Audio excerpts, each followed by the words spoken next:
আসসালামু আলাইকুম এভরিওয়ান, আমি তোমাদের মিম। তো এখন বাজে সকাল 5:30। তো আমি আজ উঠেছি সেই 3টের সময়, জানো তো। তো এখানে আমাদের এখানে আমার মা যান রোজা রেখেছে।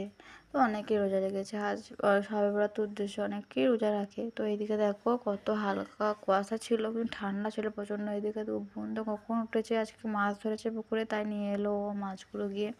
তো অনেকগুলোই মাছ পেয়েছিলো আজকে, অনেক বড় বড়ই ছিল মাছগুলো।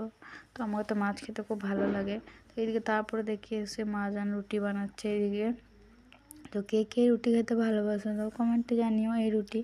তো এইদিকে দেখো আমি রুটি সেঁকছি ফার্স্ট টাইম। তো কেমন দেখো কত সুন্দর, মা যান বলছে তুই খুব সেঁক, তবে তো জানতে পারবি। তারপরে আমি এদিকে বসে বসে রুটি সেঁকছিলাম। আর ভালোই রুটিগুলো সেঁকা হচ্ছিলো, তাই একটু জ্ঞান দিচ্ছিলাম সবাইকে যে আমি কত সুন্দর রুটি সেঁকতে পারি, দেখো সবাই। তো এইদিকে মা যান বানিয়েছিল অনেক রকমের হালুয়া, বুটের হালুয়া, সুজির হালুয়া, এইসবই বানিয়েছিল। তো কেমন হয়েছে আমার ব্লগ ভিডিওটা তো জানিও। তো চলো বাই, আল্লাহ হাফেজ, দেখা হচ্ছে নেক্সট কোনো ব্লগে।